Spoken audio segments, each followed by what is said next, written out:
বেশ কিছু সময় ধরে বাংলাদেশের জাতীয় সঙ্গীত নিয়ে একটা বিতর্ক শুরু হয়েছে। অনেকে দাবি করতেছে যে রবীন্দ্রনাথ ঠাকুরের রচিত আমার সোনার বাংলা এই গান স্বাধীন বাংলাদেশ বা পূর্ব বাংলার মানুষের জাতীয় সঙ্গীত হিসেবে সম্পূর্ণ বেমানান।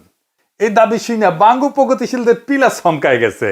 তারা গেল গেল সব গেল সর তুলছে। এক বাঙ্গু প্রগতিশীল সঞ্জিদা খাতুন তার পরলোক গমনের পর তার শেষকৃত্যে রবীন্দ্রসঙ্গীত দিয়ে সম্পন্ন করেছে। দেখেছেন কি আর কমু। এমনকি বাঙ্গু প্রগতিশীল হিসেবে নিজেকে জাহির করা কচু খেতি এককালে মোডা আজিজ আর সন্ত্রাসী হারিসের ব্যবসায়িক পার্টনার দুই সিঙ্গালা ছাগল ডাবল ড্রপ আউট ওই পর্যন্ত ঘোষণা দিছে রবীন্দ্রসঙ্গীত আমার সোনার বাংলা বাংলাদেশের লক্ষ কোটি মানুষের হৃদয়ের গান এবং এটা নাকি আমাগো ন্যাশনাল ভ্যালুজ বহন করে। হ্যাঁ, হালাই ন্যাশনাল ভ্যালুজ বুঝে।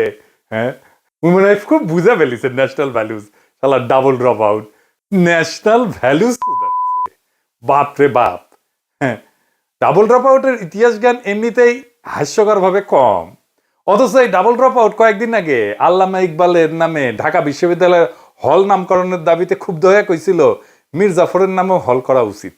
আল্লামা ইকবাল উপমহাদেশের মুসলমানদের মধ্যে সর্বশ্রেষ্ঠ দার্শনিক, যাকে বিংশ শতাব্দীর অন্যতম গুরুত্বপূর্ণ মুসলিম দার্শনিক হিসেবে প্রাচ্য এবং পাশ্চাত্যে উভয় জায়গাতে বিবেচনা করা হয়। ইকবাল 1938 সালে মৃত্যুবরণ করেন, 1971 সালের বাংলাদেশের স্বাধীনতা সংগ্রামের 33 বছর আগে। এমনকি ভারত ভাগ হওয়ার আগেই উনি মারা গেছেন। অথচ ইনাকে নিয়ে একচু খ্যাতি এবং বাঙ্গু প্রগতিশীলদের চুলকানির অভাব নেই। অথচ ঢাকা বিশ্ববিদ্যালয়ে ইকবালের নামে আগেও ছিল হল, যেটাকে ইসলামোফোবিক আওয়ামী বামেরা 71 সালের পর নাম পাল্টায় অন্য সব হলের সাথে ইকবাল হলের নাম পাল্টায় সার্জেন্ট জহুরুল হক হল করে। যে জহুরুল হক হল 60-এর দশকে আগরতলাতে পাকিস্তানের বিরুদ্ধে বিদ্রোহ এবং বিভিন্ন সেনানিবাসে বিডিআর বিদ্রোহের মতো গণহত্যা করার ষড়যন্ত্রে জড়িত ছিল, ইন্ডিয়ার সাথে আর কি, ইন্ডিয়ার পরিকল্পনায়। আর একটা হইল জিন্না হলের নাম পাল্টায় রাখা হয় সূর্য সেনের নামে। ইতিহাসে মীর জাফর কারা সেটা খুব স্পষ্ট। কচুক্ষেতে এবং বাঙ্গু প্রগতিশীলদের ইতিহাস নিয়ে জ্ঞান বুদ্ধি অত্যন্ত সীমিত।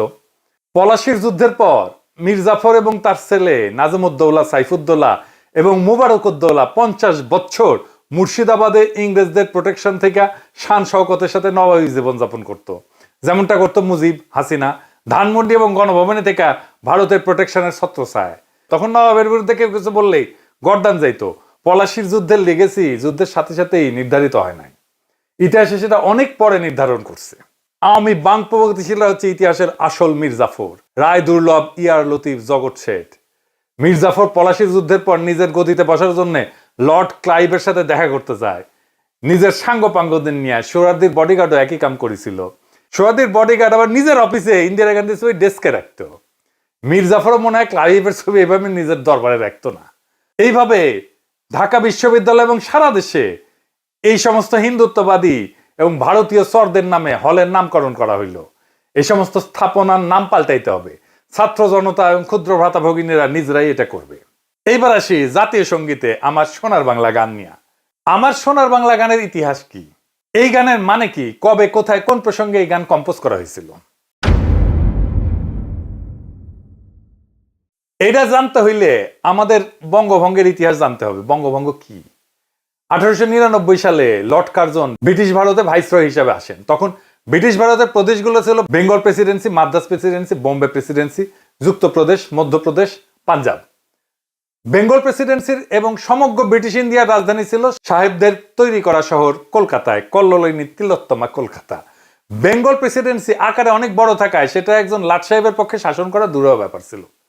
1900 সালের বেঙ্গল প্রেসিডেন্সি আকারে এত বড় ছিল, এর মধ্যে বর্তমান বাংলাদেশ, আসাম, পশ্চিমবঙ্গ, বিহার, উড়িষ্যা, ছত্তিশগড়, ঝাড়খণ্ড অন্তর্ভুক্ত ছিল। তার উপরে ছিল সেই যুগে দুর্গম যাতায়াত ব্যবস্থা। এর ফলে 1903 সালে ব্রিটিশ ভারত সরকারের সেক্রেটারি রিজলি সাহেব ভাইসরয় লর্ড কার্জনকে একটা চিঠি দেন। এতে প্রস্তাব করা হয় বেঙ্গল প্রেসিডেন্সিকে দুই ভাগে ভাগ করা, পূর্ব দিকের অংশকে পূর্ববঙ্গ এবং আসাম নামে নতুন একটা প্রদেশ তৈরি করতেন। নতুন প্রদেশের রাজধানী হবে ঢাকা শহর।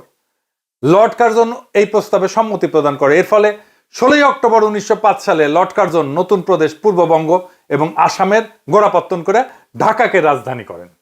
এইভাবে মুঘল যুগে শায়েস্তা খান এবং শাহজাদা আজিম উসানের পর 200 বছর অতিবাহিত হয়ে ঢাকা আবার রাজধানী হিসেবে আত্মপ্রকাশ করে। মুঘল সর্দার মুর্শিদ কুলি খান শাহজাদা আজিমুসানের পর 1700 দশকের প্রথম দিকে রাজধানী ঢাকা থেকে মুর্শিদাবাদে স্থানান্তর করেন। এরপর শুরু হয় বাংলায় হিন্দুত্ববাদীদের আন্দোলন, যেটা সন্ত্রাসবাদের রূপ নেয়। কলকাতার হিন্দু বাবুরা একদম বিক্ষোভে ফেটে পড়ে। এটা নিয়ে কলকাতার ভদ্রলোক বাবুরা অসংখ্য মিছিল বক্তৃতা সমাবেশ করে গরম করিয়া দেয় দুনিয়া। বাবুদের দুইটা সন্ত্রাসবাদী সংগঠন ছিল, একটা কলকাতা কেন্দ্রিক যুগান্তর গ্রুপ আর একটা ঢাকা কেন্দ্রিক অনুশীলন সমিতি। যুগান্তর গ্রুপের সন্ত্রাসী ক্ষুদিরাম বসু একজন সাহেব ম্যাজিস্ট্রেটকে হত্যা করার জন্য সাহেবের গাড়ি লক্ষ্য করে বোমা হামলা করে। এই সমস্ত হিন্দুত্ববাদী সন্ত্রাসীরা 21শে আগস্ট গ্রেনেড হামলার আদি জনক। ক্ষুদিরামের নিক্ষেপ করা গ্রেনেড সাহেবের গাড়ির পরিবর্তে দুইজন মেম সাহেবের গাড়িতে গিয়া পড়ে এবং একজন ইংরেজ ব্যারিস্টারের স্ত্রী এবং কন্যাকে হত্যা করে। ইংরেজ সরকার ক্ষুদিরামকে ধরে বিচার করে ফাঁসিতে লটকায় দেয়। এইরকম নারীঘাতক হিন্দুত্ববাদী সন্ত্রাসীকে আবার বাঙ্গু সমাজে সেলিব্রেট করা হয়, তাকে নিয়ে কবিতা লেখা হয়। এমনকি আমাদের আল মাহমুদও লিখেছিল, চিনতে নাকি সোনার ছেলে ক্ষুদিরামকে চিনতে, রুদ্ধশ্বাসে প্রাণ দিল যে মুক্ত বাতাস কিনতে। কি আর কমু। আর এক বাঙ্গু প্রগতিশীল আব্দুল নূর তুষার ইতিহাস জ্ঞান দিতেছে জাতিরে। দেখেন কি লিখেছে, সে কইতেছে আমাদের দেশে কার্জন হল আছে, কিন্তু ক্ষুদিরামের নামে একটা চালাঘর নাই। ইংরেজদের দালাল নবাবদের মঞ্জিল আছে, মানে আহসান মঞ্জিল আর কি, কিন্তু প্রীতিলতার একটা ভালো ভাস্কর্য নাই। মানে আছে কিন্তু ভালো নাই, কুটি আছে। প্রীতিলতার ভাস্কর্য জানাইন তো, হ্যাঁ খারাপ ভাস্কর্যটাই কুটি আছে, একটু জানবার চাই, হ্যাঁ ব্যবস্থা করা লাগবে। আরো লিখেছে সূর্য সেন, প্রীতিলতার, ক্ষুদিরামেরা আমাদের বীর শ্রেষ্ঠদের পূর্বপুরুষ। জমিদারদের ল্যাঠাল যারা, জমিদারি চলে যাবে জন্য যারা ইংরেজদের শাসাইবে তাই অস্ত্র হাতে তুলে নিছিল, তারা নাকি আমাদের বীর শ্রেষ্ঠদের পূর্বপুরুষ। আমি যাই কই, এই প্রীতিলতা, সূর্য সেন আর ক্ষুদিরাম নিয়া বাঙ্গু প্রগতিশীলদের চুলকানিটা একটু বিস্তারিত বোঝা দরকার। ব্রিটিশদের বিরুদ্ধে হিন্দু স্বার্থের জমিদার হিন্দু স্বার্থের আন্দোলন শুরু করছিল বঙ্গভঙ্গ রদ বাতিল করার দাবিতে কয়েকটা সশস্ত্র গ্রুপ করে। এই সময় ব্রিটিশদের বিরুদ্ধে অনুশীলন, যুগান্তর এই ধরনের সশস্ত্র দলগুলির তৎপরতা বাড়তে শুরু করছিল, যারা কালী ভক্ত হিসেবে দেবী মা কালীর পূজা কইরা সশস্ত্র সংগ্রামে ঝাঁপায় পড়ত। সশস্ত্র গ্রুপগুলো যে সশস্ত্র আন্দোলনে ঝাঁপায় পড়ছিল, এইটাকে তারা কলকাতার জমিদারদের স্বার্থে লেখা ইতিহাসে স্বদেশী আন্দোলন হিসেবে গাল ভরা নাম দিছিল। আর এই সময়টাকে একটা ফাঁপা বিপ্লবী বানায় অগ্নি যুগ নামে ডাকা শুরু করছিল। কিন্তু আমাদের খেয়াল করতে হবে, ব্রিটিশ বিরোধী আন্দোলন মানে সেটা অ্যান্টি কলোনি মুভমেন্ট না। আমাদের পূর্ববঙ্গের স্বার্থের প্রশ্নে বিচার করলে অনুশীলন, যুগান্তর ধরনের সশস্ত্র গ্রুপগুলোর জন্মই হয়েছিল কায়েমি জমিদার হিন্দু স্বার্থে। মুসলমান প্রজা বাঙালির উপরে যারা ছিল খড়গহস্ত, অবশ্যই প্রজাদের স্বার্থের পক্ষে তারা ছিল না। 1905 সালে বঙ্গভঙ্গ এবং ইতিহাসের দিকে তাকান, রবীন্দ্রনাথ সহ বিশিষ্ট হিন্দুদের নেতৃত্বে যে বঙ্গভঙ্গ রদের আন্দোলন হয়েছিল, এই আন্দোলন ছিল আমাদের পূর্ববঙ্গের মানুষের স্বার্থ বিরোধী। জমিদার বাঙালির সাথে ঘা মারছিল এই বঙ্গভঙ্গ, কারণ নতুন প্রশাসনিক ব্যবস্থার কারণে কলকাতার প্যারালাল ঢাকা একটা নতুন রাজধানী হয়ে উঠতেছিল। ফলে পূর্ববঙ্গ থেকে কলকাতা শহরে কৃষির উদ্বৃত্ত সাপ্লাই লাইন অনিশ্চিত হয়ে পড়তেছিল। পূর্ববঙ্গের কৃষির উদ্বৃত্ত দিয়া তৈরি হয়েছিল কল্লোলিনী তিলোত্তমা কলকাতা। আর এই ঘটনার পটভূমিতে কথিত ফাঁকা আলাপের স্বদেশী আন্দোলনের সূত্রপাত। তাহলে হিসাব করেন যে বঙ্গভঙ্গ ব্রিটিশেরা চালু করছিল, পিছিয়ে থাকা পূর্ববঙ্গ আসামের মুসলমানদের স্বার্থের পক্ষে, যেখানে রাজধানী হিসেবে ঢাকা শহর গুরুত্বপূর্ণ হওয়ার সুযোগ তৈরি হইতেছিল। এখানে আপনি কার পক্ষে যাইবেন? যে জমিদার বাবুরাই বঙ্গভঙ্গ বাতিল করলেন তাদের পক্ষে?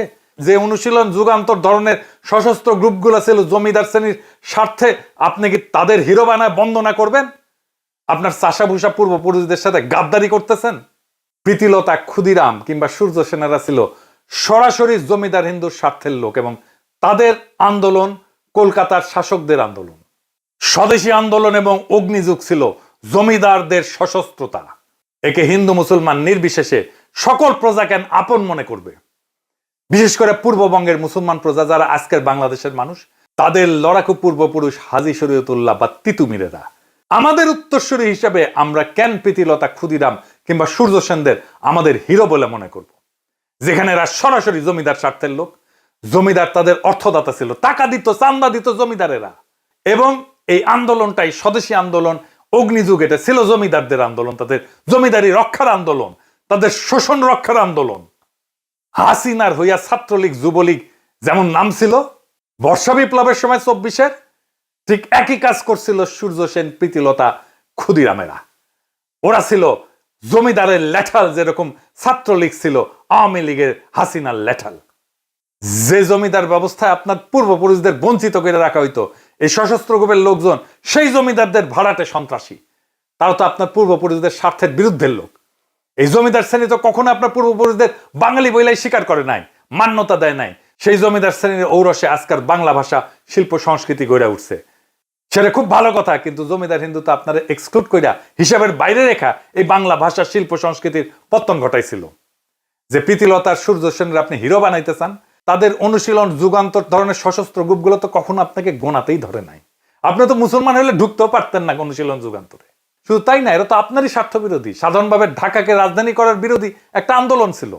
চান্স পাইলে এরা প্রীতিলতা, ক্ষুদিরাম কিংবা সূর্য সেনদের নিয়ে আপনার তথাকথিত প্রগতির কাঁচা আবেগ টক বগায় ফুটতে থাকে। সূর্য সেন, ক্ষুদিরাম, প্রীতিলতার নামে কোনো স্মারক বাংলাদেশে থাকবে না। এই বঙ্গভঙ্গ বিরোধী আন্দোলন নিয়ে রমাপ্রসাদ ভাস্কর একটা প্রবন্ধ লিখছিলেন। প্রবন্ধটার নাম বঙ্গভঙ্গ এবং রামেন্দ্র সুন্দর ত্রিবেদী। এই প্রবন্ধে সে আন্দোলনে রবীন্দ্রনাথ ঠাকুর ওরফে রঠার ভূমিকার বিস্তারিত বর্ণনা আছে। পূর্ব বাংলার চাষা মুসলমানদের জন্য যে এক আলাদা রাজ্য হচ্ছে, এটা কলকাতার বাবুরা মেনে নিতে পারে না। এই জন্যই তাদের এত হাউকাউ আন্দোলন, সন্ত্রাসী কর্মকাণ্ড। ওই আন্দোলনের সময় 25শে আগস্ট 1905 সালে কলকাতার টাউন হলে একটা সভা অনুষ্ঠিত হয়। সেটা ছিল বঙ্গভঙ্গের বিরুদ্ধে একটা প্রবন্ধ পাঠের আসর। বাবুরা নাম দিছিল অবস্থা এবং ব্যবস্থা। ওই আসরে রবীন্দ্রনাথ তার সদ্য রচিত আমার সোনার বাংলা গানটা প্রথম পরিবেশন করে। বাবুরা রঠাকে বঙ্গভঙ্গ আন্দোলনের চারণ কবি হিসেবে নিযুক্ত করে। রঠা উত্তেজিত মাসখানেকের মধ্যে 20 থেকে 25টা উত্তেজনাকর গান রচনা করে ফেলে। এরপর 27শে সেপ্টেম্বর রঠার সভাপতিত্বে 18/4 অক্রুর দত্ত লেনে একটা সভা অনুষ্ঠিত হয়। সেখানে রঠা সর্বপ্রথম রাখি বন্ধন প্রথা চালু করার প্রস্তাব দেন এবং এই উপলক্ষে রাখি সঙ্গীত বাংলার মাটি বাংলার জল এই গানটা রচনা করেন। বাংলার মাটি বাংলার জল, বাংলার বায়ু বাংলার ফল, পূর্ণ হোক পূর্ণ হোক পূর্ণ হোক হে ভগবান।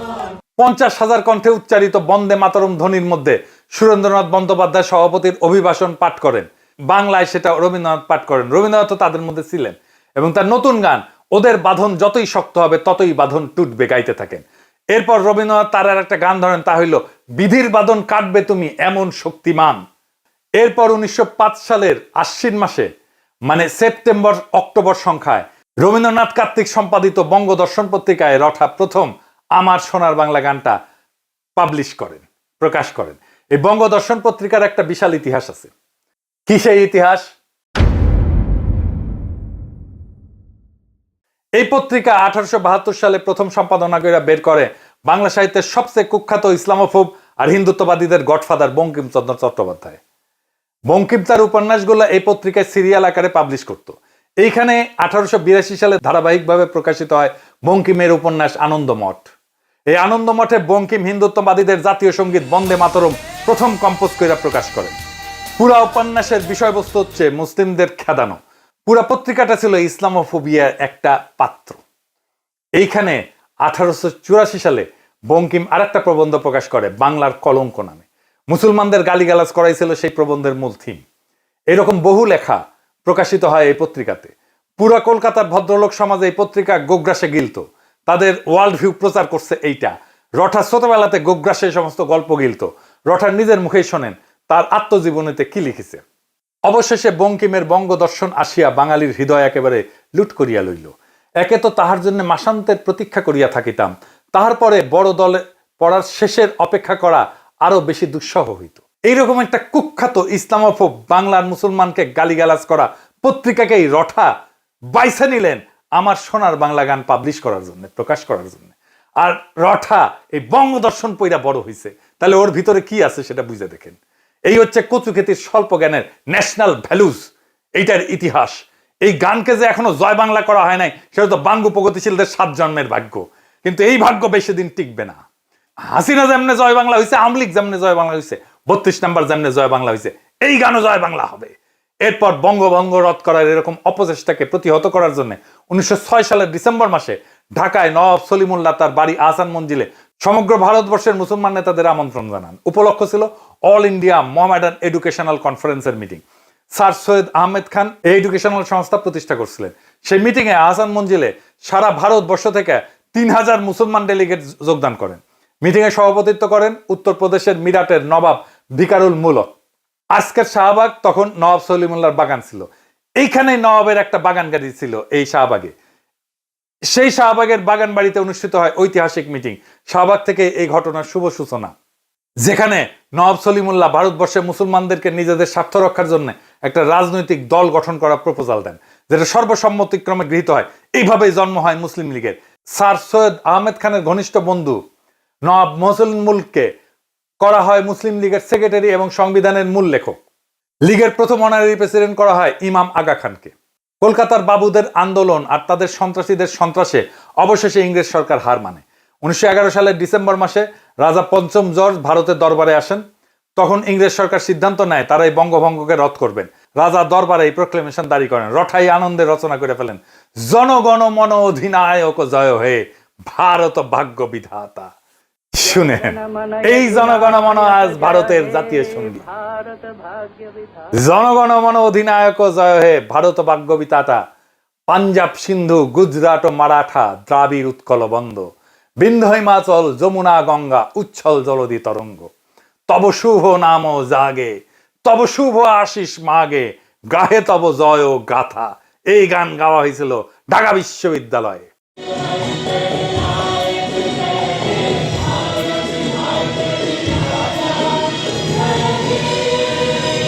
রটা নিয়ে একটা মজার গল্প শোনায়। রটা কিন্তু মেয়েলি ভয়েসে কথা কইতেন। এটা নিয়ে প্রখ্যাত সাহিত্যিক সাংবাদিক আবুল কালাম শামসুদ্দিনের একটা ঘটনা আছে উনার আত্মজীবনীতে, অতীত দিনের স্মৃতি বইতে।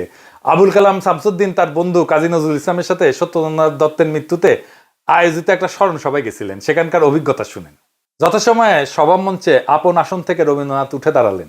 হঠাৎ নারী কণ্ঠ শুনে চমকিত হলাম। কোথা থেকে নারী কণ্ঠের কবিতা আবৃত্তি ভেসে আসছে বুঝতে না পেরে চারিদিকে চাইতে লাগলাম। মনে হলো সভা মঞ্চ থেকে স্বর ভেসে আসছে। নজরুলকে জিজ্ঞাসা করলাম, কবিতা আবৃত্তি করছেন কে? নজরুল হেসে বললেন, রবীন্দ্রনাথের মুখের দিকে চেয়ে দেখুন তো।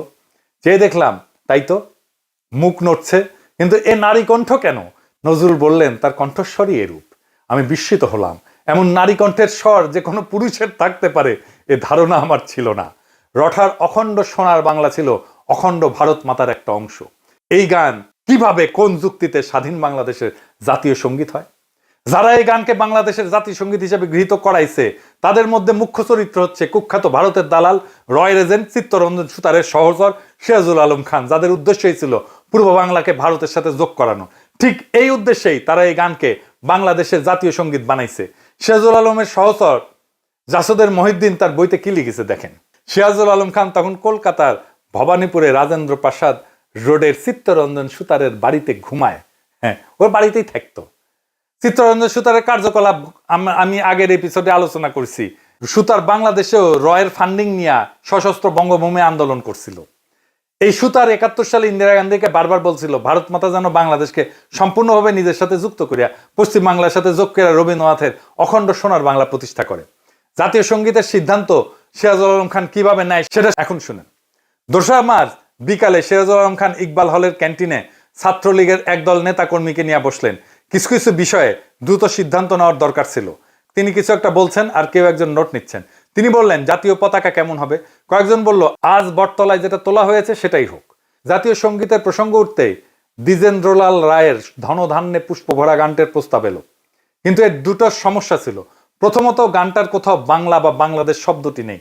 দ্বিতীয়ত, গানটার কোনো রেকর্ড পাওয়া যায় না। শেষমেশ প্রস্তাব করা হলো রবীন্দ্রনাথের আমার সোনার বাংলা, আমি তোমায় ভালোবাসি গানটিকে জাতীয় সঙ্গীত করা হোক। সিরাজুল আলম খান মাথা নাড়লেন। একজন সঙ্গে সঙ্গে নোট নিল। এরপর এলো জাতির পিতা প্রসঙ্গ। রঠা কখনোই বাঙালি জাতীয়তাবাদী ছিল না। কলকাতার কোনো হিন্দুই বাঙালি জাতীয়তাবাদী হয় না। পশ্চিম বাংলার সকল হিন্দু বুদ্ধিজীবী এলিট সবাই সর্বভারত প্যান ইন্ডিয়ান অখণ্ড হিন্দু ভারতে বিশ্বাস করত এবং করে এবং করবে। এরা সর্বদা আগাগোড়া অখণ্ড ভারত মাতার পূজারী। আগামী এপিসোডে আমি এটা নিয়ে বিস্তারিত আলোচনা করব।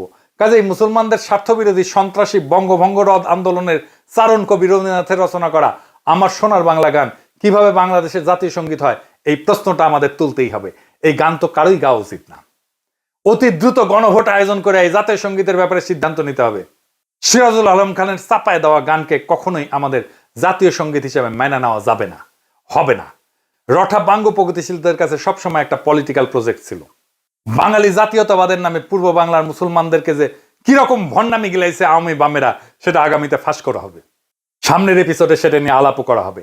আমি 100% শিওর, যদি ধরেন নকশাল বা অন্য কেউ পশ্চিম বাংলার রাজ্যকে ভারত থেকে বিচ্ছিন্ন করার দাবি তুলতো, রবীন্দ্রনাথ বেঁচে থাকলে উনি নুরুল আমিন ফজলুল কাদের চৌধুরী অথবা গোলাম আজম যেরকম অখণ্ড পাকিস্তান রক্ষার চেষ্টা করছিলেন, রঠা তার চেয়ে 10 গুণ বেশি এফোর্ট দিয়া অখণ্ড ভারতকে রক্ষা করতেন।